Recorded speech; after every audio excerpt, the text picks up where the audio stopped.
Are you coming to the tree where they strung up a man? They say murder three. Strange things that happen here. How stranger would it be if we met at midnight in the hanging tree? Welcome to Strange Things, broadcasting from the Arkanasa Radio Studios in Laredo, Texas.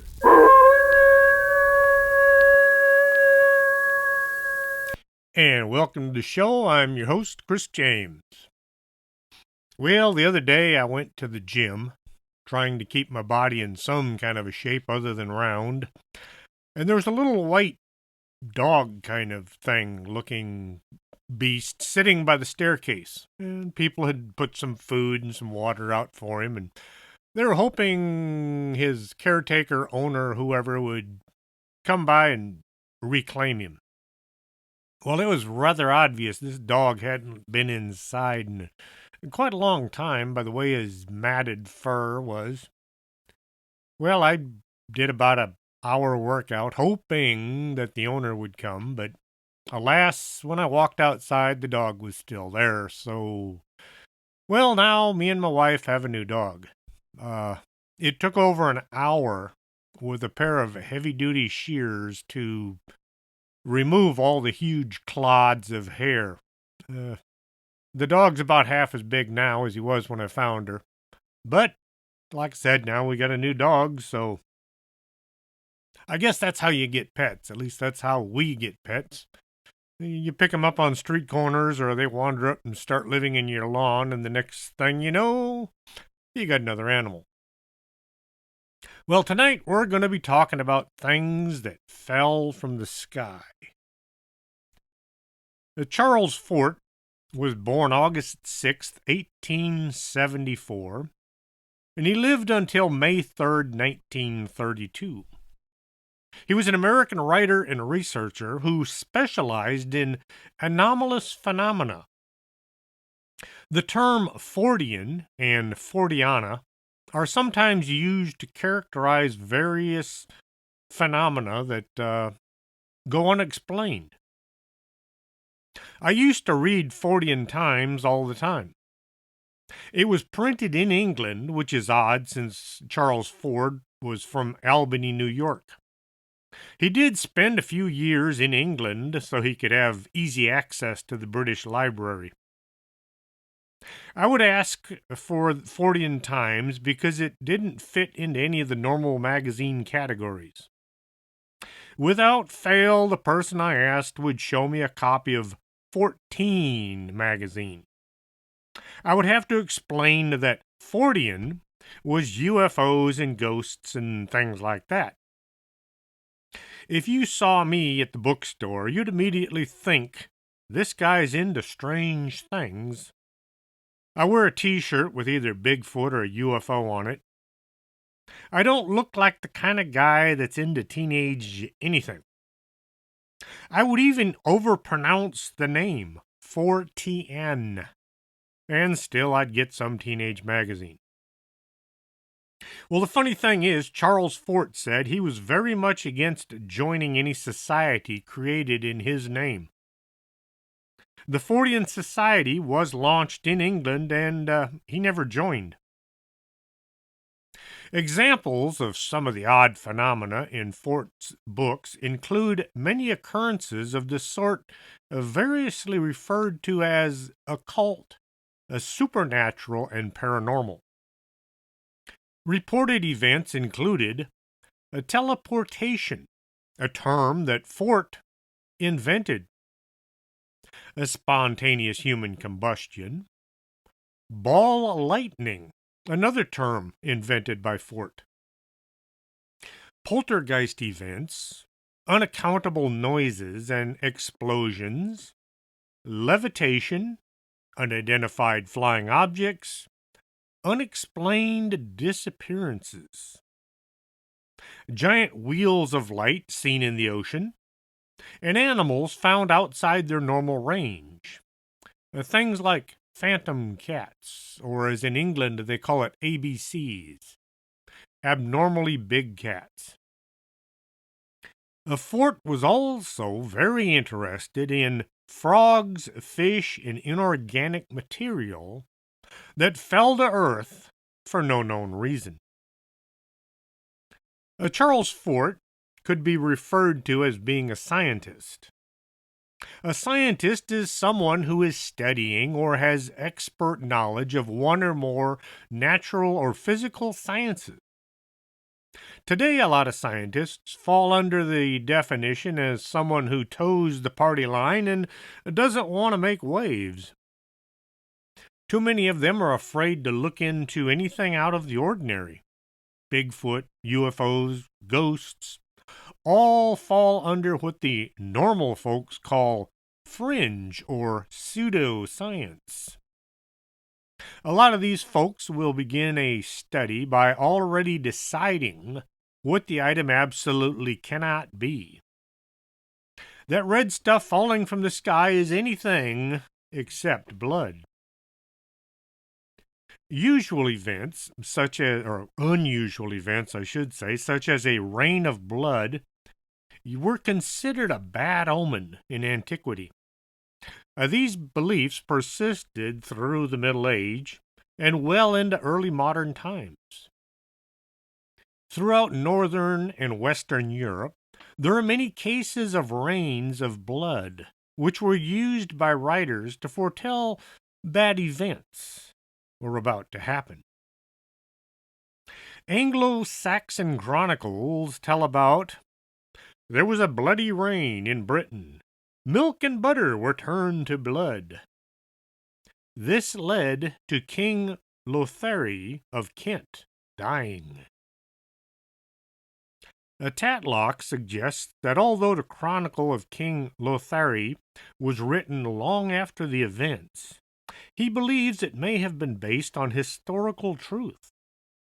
He notes that although the rain may seem to be foreshadowing the death of Lothari, medieval chronicles often noted unusual occurrences in their works, merely for their general interest. Gregory of Tours recorded that in 582, in the territory of Paris, there rained real blood from the clouds, falling upon the garments of many men who were so stained and spotted that they stripped themselves of their own clothes in horror. Although the work of Geoffrey of Monmouth, a 12th century writer who popularized the legends of King Arthur, is regarded as fantastical rather than reliable, he too noted the occurrence of blood rain in the reign of Rivallo.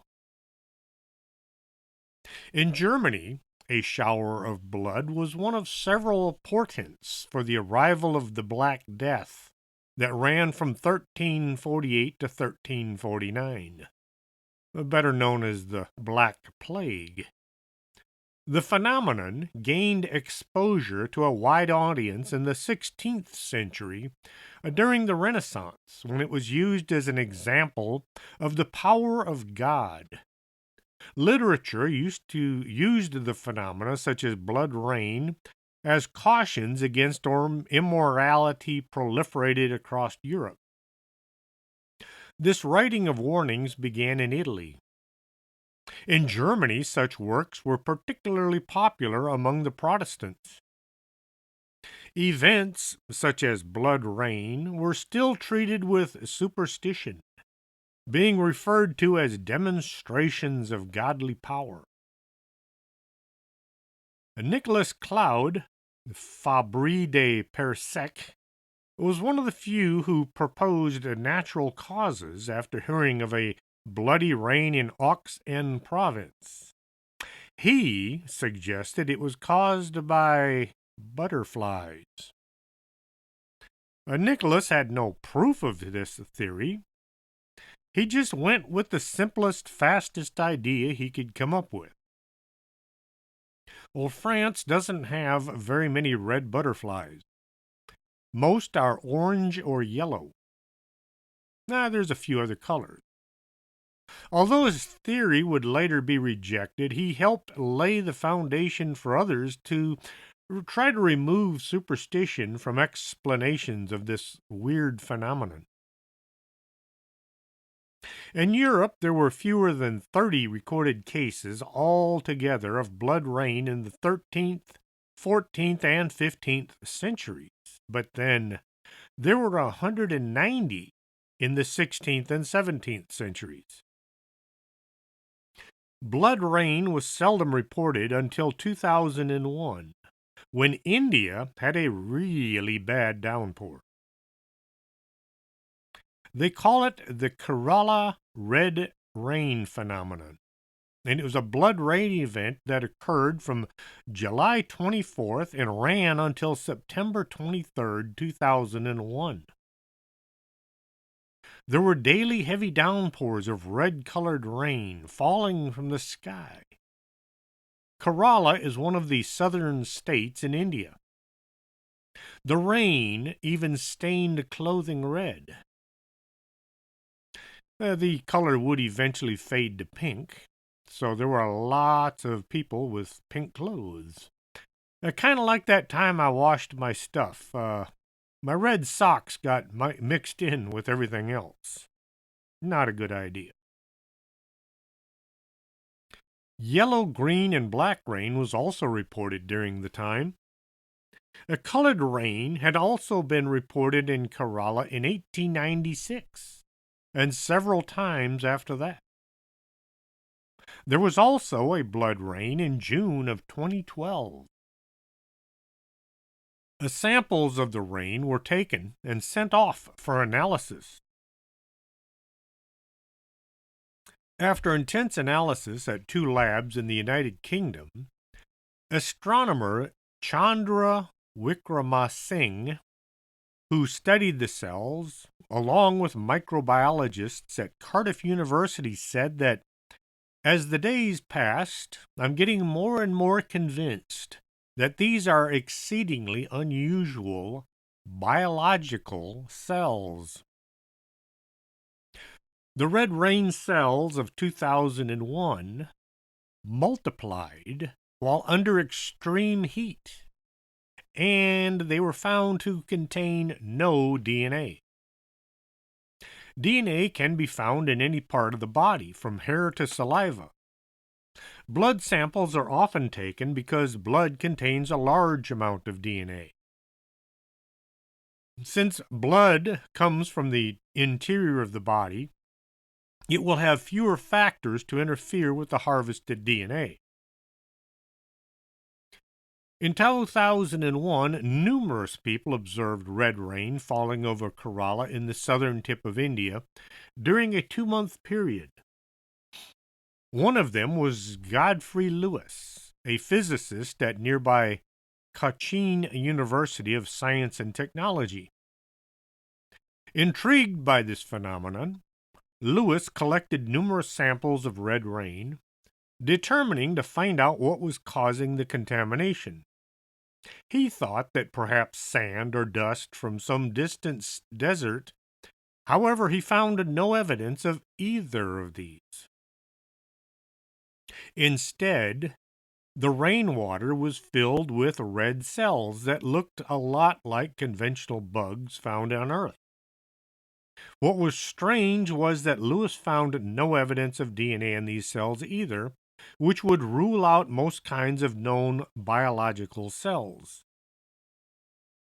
Red blood cells were considered as one possibility because of the shape and the magnification of the images.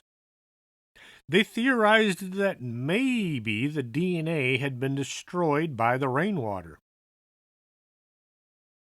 Lewis published his results in the peer-reviewed journal Astrophysics and Space in 2006, along with the tentative suggestion that the cells could be extraterrestrial, perhaps from a comet that had disintegrated in the upper atmosphere and then seeded clouds as the cells floated down to Earth. Lewis said there were reports in the region of sonic boom type noise at the time of the blood rain, which could have been caused by the disintegration of an object in the upper atmosphere. Since then, Lewis has continued to study the cells with an international team that includes Chandra Wickramasinghe. He's from India. Well, actually, I think he's from England, but his ancestors were from India, who was at the University of Cardiff in UK, United Kingdom. One of the leading proponents of panspermia theory, which he developed in the later half of the 20th century with physicist Fred Hoyle. Panspermia is the idea championed by physicist Fred Hoyle that life exists throughout the universe in comets, asteroids, and interstellar dust clouds, and that life on Earth was seeded from one or more of these sources. Not everybody believes in panspermia, but if you watch Ancient Aliens, you'll hear the term being mentioned at least once in each episode. One of Hoyle and Wickramasinghe's more controversial claims is that influenza outbreaks are often caused by newly arrived viruses from space. Among several lines of evidence, they noticed that the worst flu epidemics coincide with peaks in the 11-year cycle of sunspot activity. According to their research, the Great Flu Epidemic of 1917, better known as the Spanish flu, was caused by matter falling from outer space. This could explain why the flu ran completely around the globe, even affecting communities with little or no contact with the rest of the world. Scientists today don't know where the Spanish flu came from.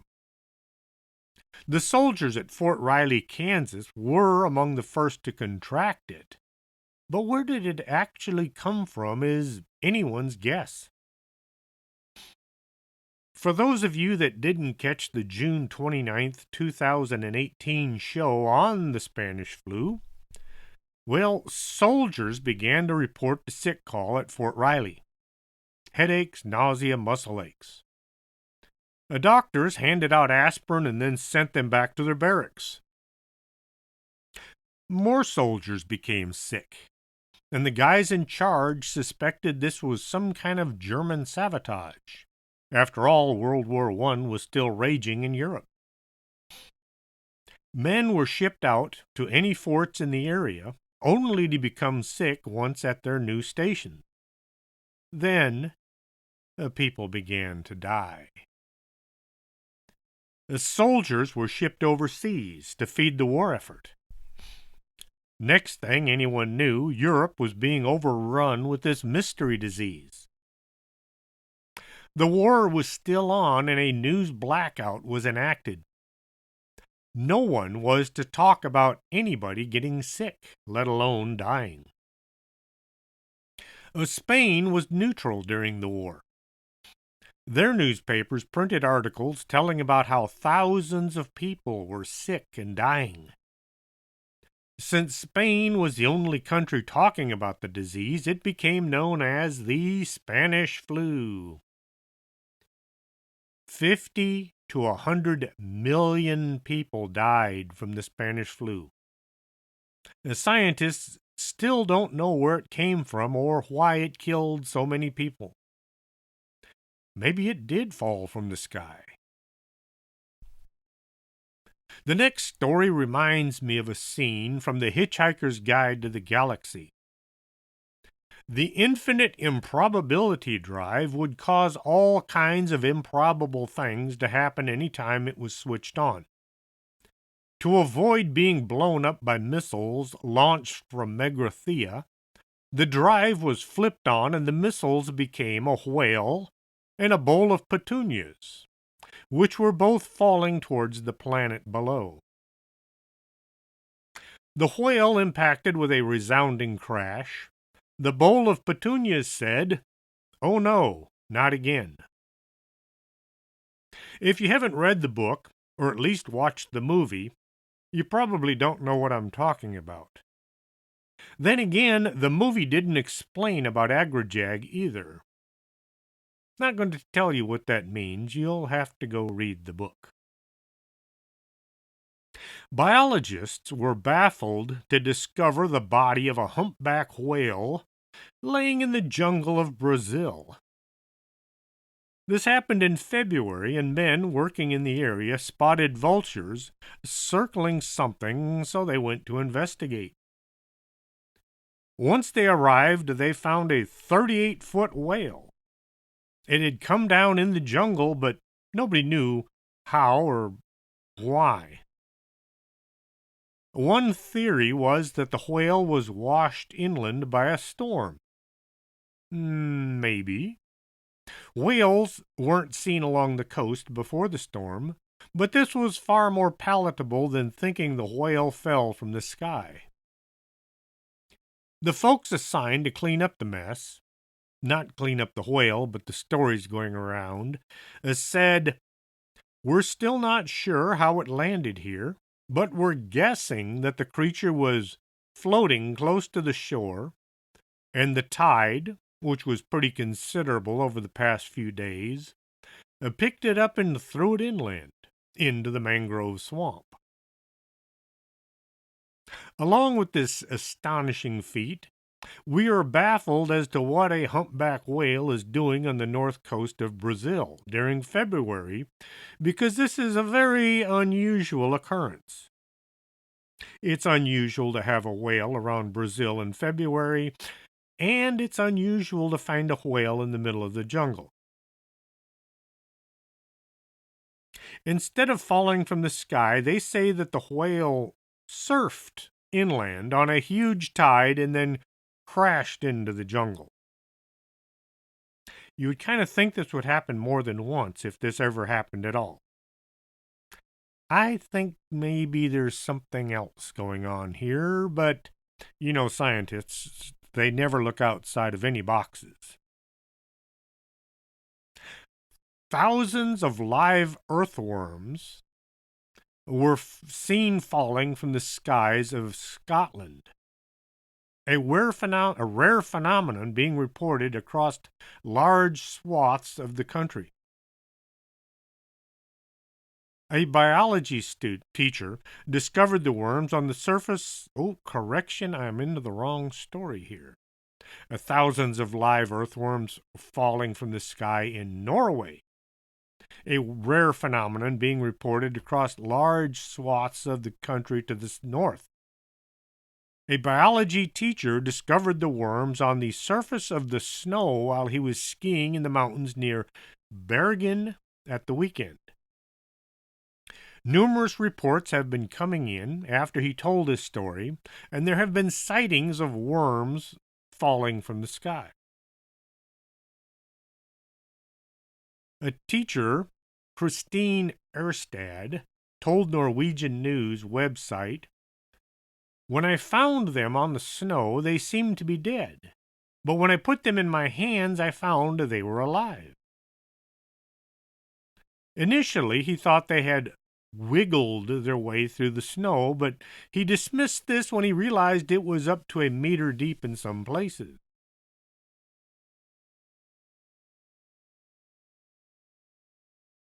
After Mr. Erstad found the worms on Sunday, there have been multiple reports of worms falling in Norway as well. In 2011, a group of pupils playing football, now these guys were in Scotland, witnessed worms falling from the sky. The students at Galashiels Academy in Shilkirkshire had to abandon their game when the invertebrates began falling on them. Their teacher, David, said the children had just completed their warm-up when they began to hear soft thumping sounds on the ground.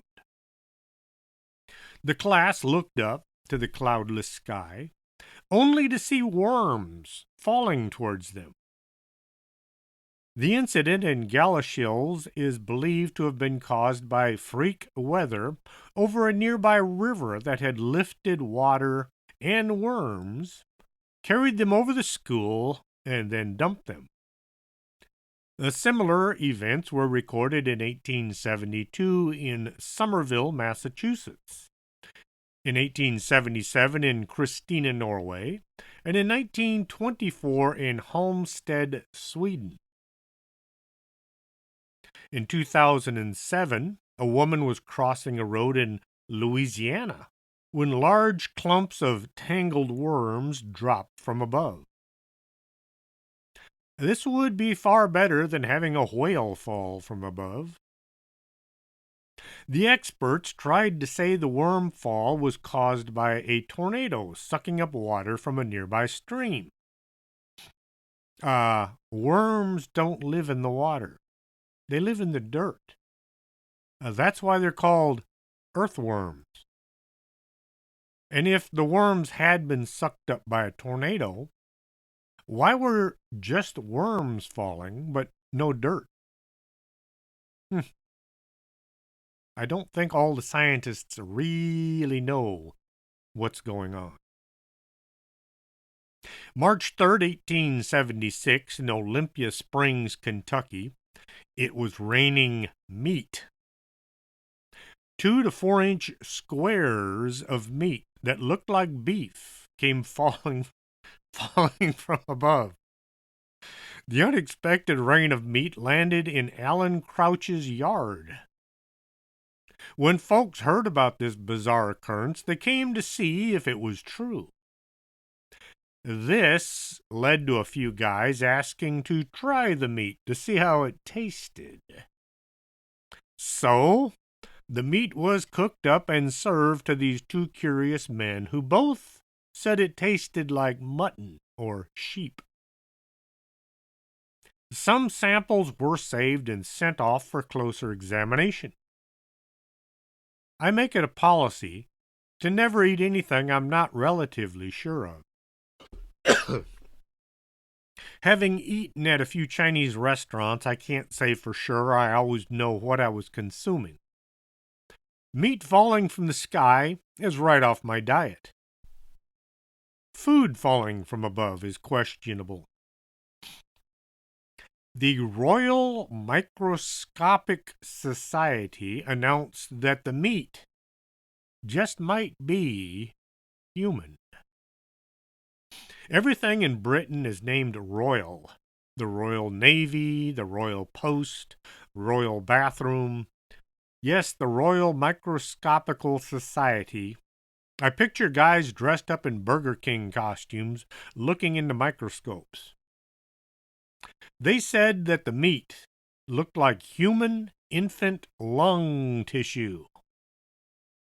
Then they came out saying it just might belong to horses instead. This sounds so much better, but how did the meat come to be cut into small squares?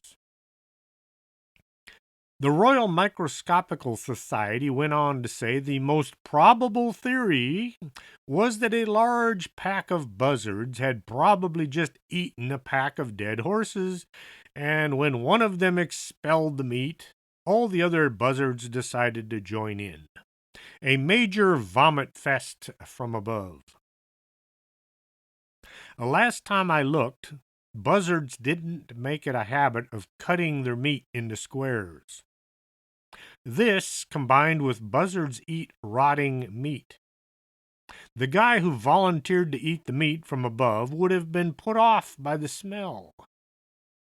The stomach acid from the buzzards would have made the meat look particularly disgusting when it landed. The moral of this story is don't put anything in your mouth dropped by passing buzzards or anything that falls from the blue. And with that encouraging note, I'm going to take a brief pause and play a couple commercials, so don't go away. We'll be right back after this. You're listening to Arkanasa Radio.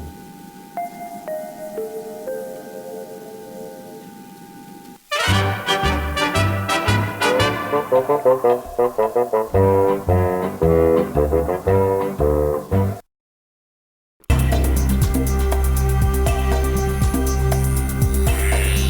you hear a bump in the night and you think it just might be a ghost? Contact the Laredo Paranormal Research Society at laredoparanormal at hotmail.com. That's the LPRS for all your otherworldly needs.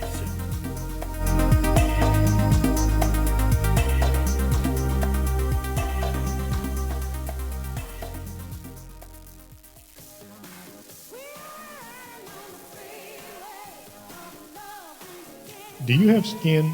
Would you like to take better care of it? Call Lourdes James, independent beauty consultant, and set up an appointment. Call 723-3019.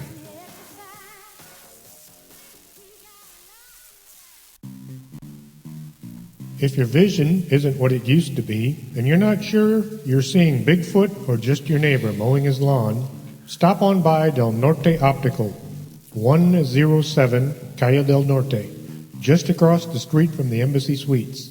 You should be able to see what you're looking at.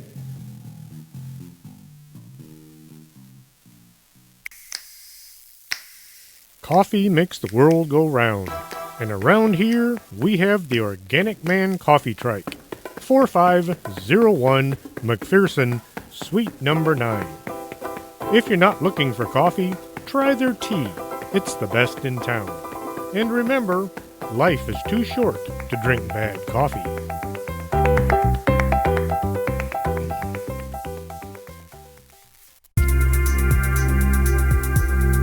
This is Arkanasa Radio you've been listening to.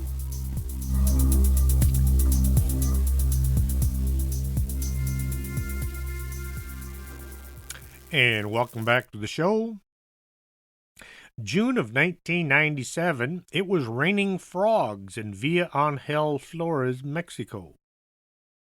A small tornado was blamed for passing over a small town in Sinaloa, Mexico, and then frogs began to drop from the sky. As Mulder said, their tiny parachutes didn't open. That's from the X-Files, for those of you that don't know who Mulder was. At 11 p.m., frogs began falling all over the town. The people went outside to see this spectacle, only to be hit by falling amphibians. 2005, the same thing happened in Siberia. Thousands of tiny forms fell from the sky, landing all over Odzaki and the surrounding area. The frogs falling in Siberia didn't look like any found in the area. Once they landed, the frogs began hopping around looking for water. Some of the witnesses said that this wasn't really all that uncommon. In August of 1804 in Toulouse, France, a number of little toads, 1 or 2 months old, were seen falling from a great black cloud that appeared suddenly in the sky. In 1864, a writer who was traveling with 50 other people had a personal experience of frog rain. He said, "We were in Arizona, not less than 20 miles from any stream or pond or water. The day was extremely sultry, and we had halted to let the animals graze and rest for an hour or two. Not a living thing besides ourselves and horses was in sight, and certainly no frogs were hopping over the rich, tufted grass, which covered the ground for miles in every direction. Suddenly a dense black cloud made its appearance, and it soon began to disgorge a copious rain upon our unsheltered heads. The drops were very large, and the water quite warm. Nearly every person wore a broad-brimmed felt hat, which proved a great protection against the rain as well as against the sun. Our attention was soon arrested by the pelting of something which struck our hats like hail. but which proved to be frogs. And in less than 2 minutes, the grass was fairly alive with these creatures. Several of the party took some from their hat rims. Our unexpected visitors were all of one size, about 1/4 of an inch long from nose to rump, very lively, and apparently in the best condition. Their fall had been broken by the springy, resilient nature of the grass. It is not probable that several 100,000, perhaps millions of frogs had suddenly been hatched into life in the ground by the rain. Or, if they had, that in their infantile glee, they jumped 5 feet 11 inches from the earth to the top of our heads, merely to show how the game of leapfrog should be played. Nor had they any such caudal appendages as our generally attached juvenile rana. Rana is a red-legged frog. They came from above in company with the rain, and this fact was made clear by holding out the hand and seeing their fall upon it, as well as finding them in our hat rims. The eggs from which these reptiles sprung had undoubtedly been drawn up into the atmosphere by the action of a waterspout and held in suspension with aqueous particles long enough to hatch them out and give them perfect form. Then, by the force of mutual attraction, these separated particles of vapor got together in such masses as to form heavy sheets of water, which in turn became amenable to the law of gravity. They talked funny back then. The writer didn't seem to understand that frogs aren't hatched looking like frogs. They start out as tadpoles. But, like I said, that was a while ago. Minneapolis, Minnesota was pelted with frogs and toads in July 1901. When a storm was at its highest, there appeared a huge green mass descending from the clouds above. This was followed by a peculiar pattering sound. It didn't sound like rain or hail. Hail would have a much more sharp sound. When the storm abated, the people found an area more than 4 blocks across and 3 inches deep of wreathing green mass. A closer examination proved it to be frogs. Frogs piled so deep in places it was impossible to get through. It sounds as if a balloon filled with frogs was set down in the neighborhood. Brisbane, Queensland, Australia, April 9th, 1939. Frogs fell from the sky in a shower at Ewingdale on the northern coast of New South Wales. Many motorists had hundreds of frogs plastered over their cars after the bombardment. People took photographs showing dozens of frogs stuck to the windshields of cars. These frogs were black and yellow. Still better than a falling whale. Tampico, Mexico, September 28th, 2017. Fish fell from the sky in northeastern Mexican City, in the southeastern part of Tamaulipas state, during a light rain. The Tamaulipas state officials posted photos of the 4 small fish that dropped to the ground during a rainstorm. For those of you that don't like spiders, well, here you go. More reasons to stay inside. Scientists have confirmed that it is possible for the 8-legged creatures to fall from the sky as what happened in southern Australia. Astonished locals told the Sydney Morning Herald that their area had been invaded by spiders. Ian Watson, who lives in New South Wales, town of Goulburn, near the East Coast said the invasion of spiders, while beautiful, was also highly annoying. The whole place was covered in these little black spiderlings, and when I looked up at the sky, it was like this tunnel of webs going up from a couple of 100 meters into the sky. Other residents also reported seeing the spiders on May 4th. One woman said she had seen what appeared to be silk thread floating through the sky. A spider web is light enough to blow through the air. The airborne spider web allows spiders to drift from place to place, so all the spiders don't wind up living in one spot. An average spider will lay about 200 eggs. If all the baby spiders stayed in one spot, think about how much fun you'd have if you were afraid of spiders. Ask my wife. If we find a spider in our house, I will catch it and run it outside. And this reminds me of a personal story.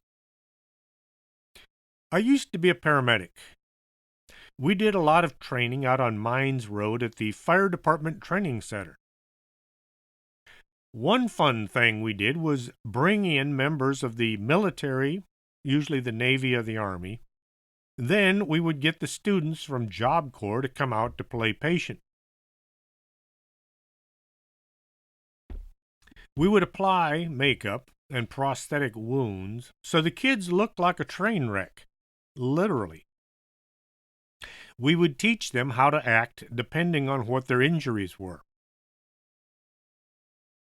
I would put all the less injured kids on the front of the bus, so the medics had to quickly remove them in order to get to the folks in need.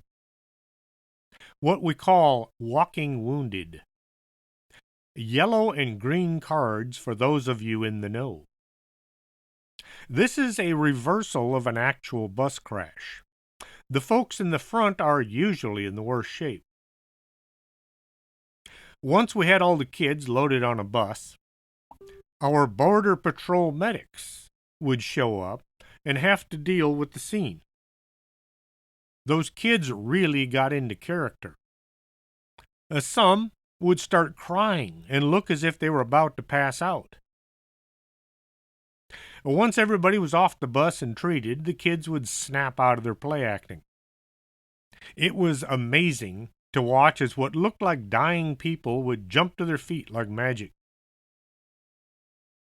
Well, one time we were putting the makeup on the kids when one of them spotted a wolf spider in the room. He was a good-sized spider, I would guess, so maybe 3.5 inch legs. Well, the Navy corpsman backed up. I looked at him and I could see he was afraid of spiders. So what did I do? I grabbed the spider and then I chased the Navy guy around the building. I hope he got over it by now. He was not amused, but the kids were. Ballooning is used by spiders to get from place to place. They build a lightweight web and they catch a breeze. Then they can fly as far as 3 miles if the wind is good and they don't run into a tree or something. Spiders have been found in Antarctica. They drifted across the water in their little web balloons. Can you imagine walking along in the dark and suddenly a balloon filled with spiders comes down on top of your head? The mass migration of spiders recently means that occasionally you can have entire areas covered in a thin gossamer spiderweb, leading to what folks call angel hair. This is when the grass looks like one huge spiderweb. June 19th, 2011, Snyder, New York, was hit by a bizarre green and yellow goo. At first, people said it was blue ice, frozen solid waste coming from passing jetliners. The FAA was called in to investigate, but they determined this had nothing to do with air travel. The goo was splashed all over houses in the area. Most of the goo was in Washington Highway and Berryman Drive neighborhood. It looked like something had fallen from the sky and splashed the houses and the sidewalks with green, yellow, and brown stuff. The residents all said this must have taken place between 9 p.m. and midnight. The Amherst Town Supervisor's Office said that they are now trying to look into the situation. We have contacted our emergency services people, and we also have a wastewater treatment plant in town, and the interim engineer for that is trying to get the debris tested. One person decided they had found the answer. A woman who owned a house just off Washington Highway said she could explain the goo because it had happened to her the year before as well. The woman said the goo was actually coming from seagulls eating fast food at the McDonald's. The fast food goes through them like, well, number 3 and comes out as the birds are flying over the town.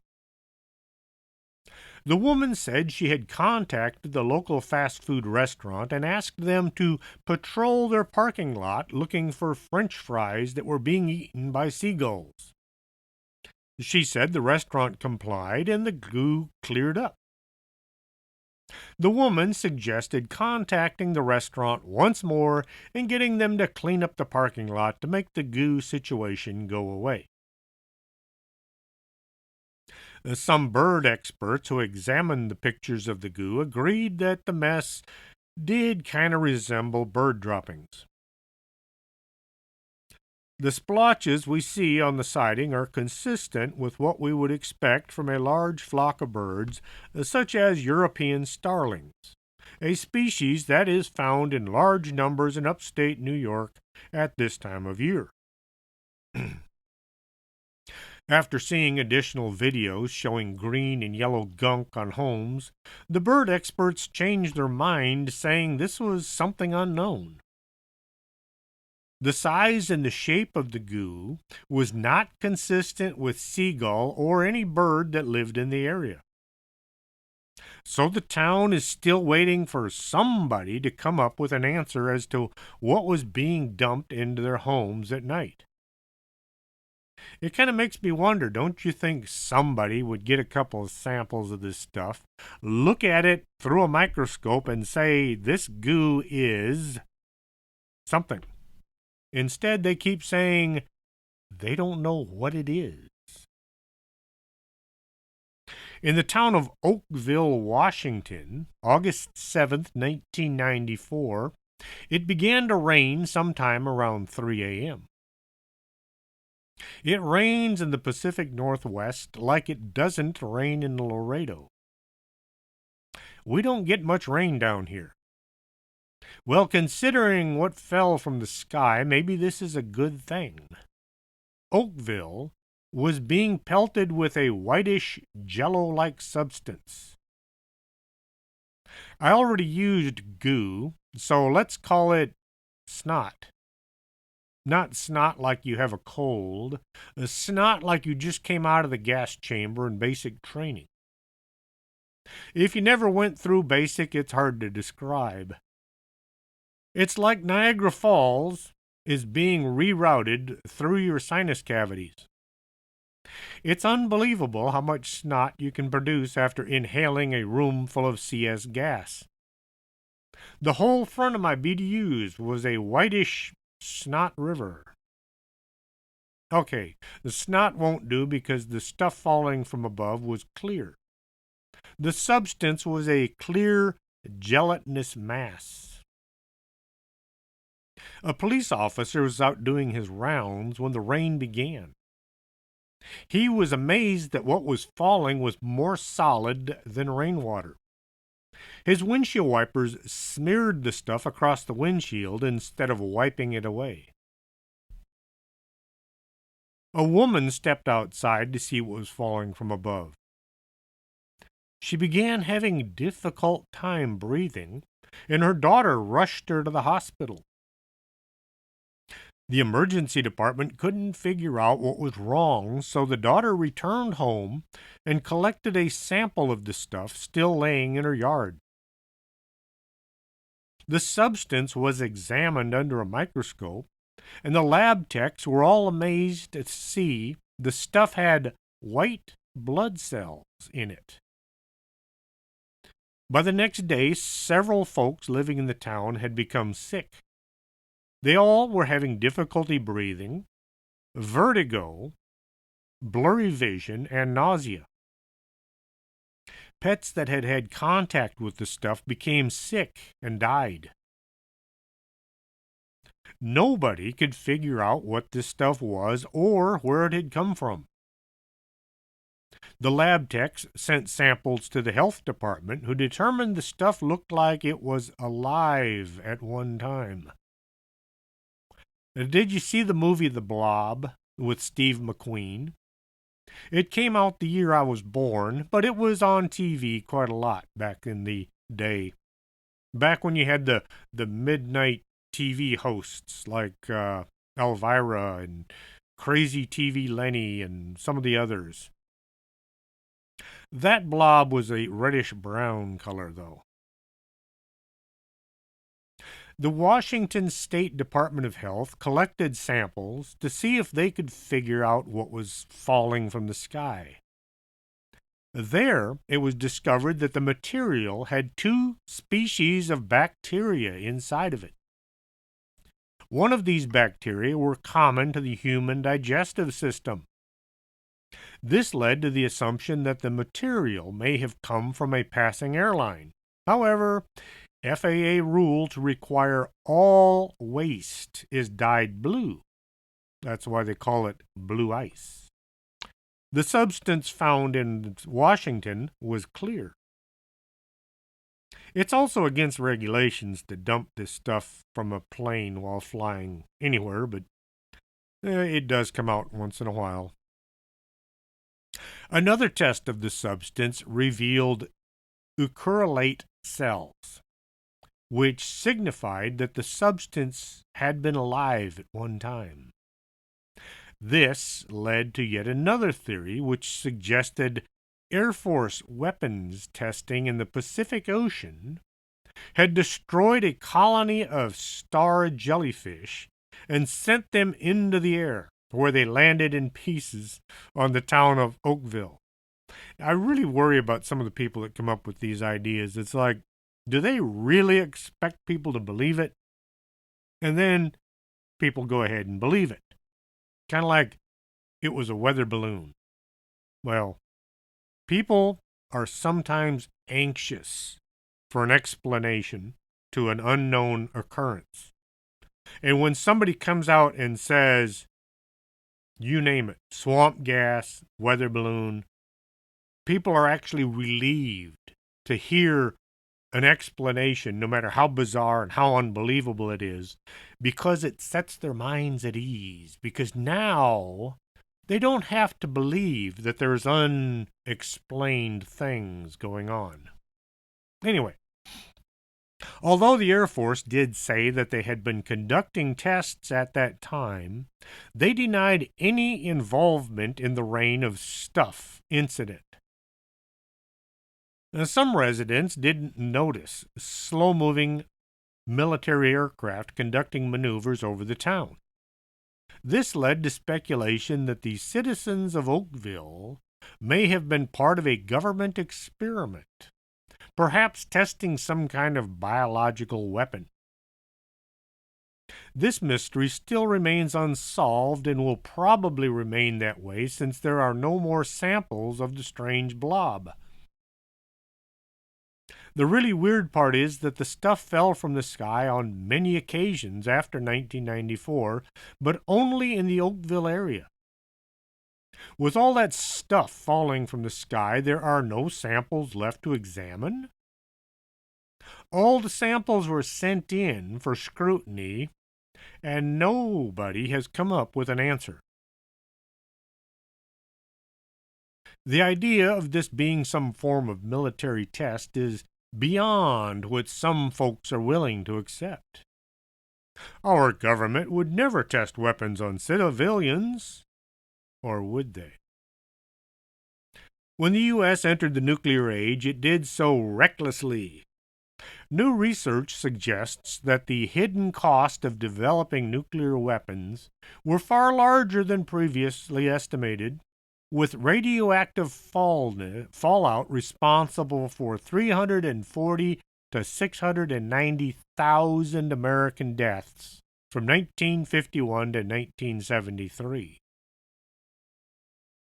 Folks called downwinders who lived near nuclear test sites have developed all manners of illness, things like cancer. Just ask Clyde Lewis. The government would detonate a nuclear bomb and the fallout would drift over people's homes. A confidential government report written in 1951, a special report number 142, Biological Warfare Trials in San Francisco, California, September 20th to 27th, 1950, maps out the details of the city's top-secret bacteria bombing. The tests officials sought to accomplish three objectives: to study the offensive possibility of attacking a seaport city with a biological warfare arsenal, to highlight the vulnerability of the country's defenses against such an attack, and to gain data on how bacteria affects a population. Nowhere in the report was the welfare of the San Francisco citizens mentioned. The tests proceeded without knowledge of the public, nor with their consent. The Army blasted these chemicals in 30-minute spurts, producing huge clouds that 2 miles in length. Then they would collect and assess dozens of samples at various collection spots across the city. As noted in the report, various aspects of each of the 6 tests were scrupulously monitored: the time, temperature, wind speed, humidity. The most important factor seemed to be brushed off: the health and well-being of the people being sprayed. Residents were inhaling millions of the bacteria particles every day during the weeks of testing. People got sick. One man even died.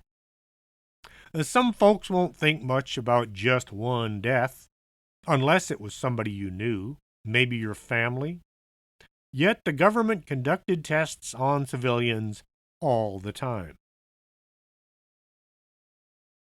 And now that I've shaken my audience up, here's a bizarre story with a bit less tragedy to it, except for one particular participant.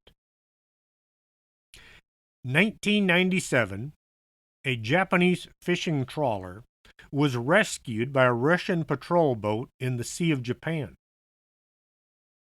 When the castaways were asked how their boat came to be in distress, they replied, "A cow fell from the sky and sank us." Once back in Japan, the crew tried to tell their story.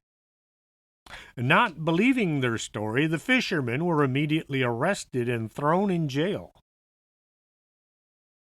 2 weeks later, an embarrassed member of the Russian Air Force informed Japanese authorities that one of its crew members had indeed stolen a cow for its beef and took it aboard an airplane.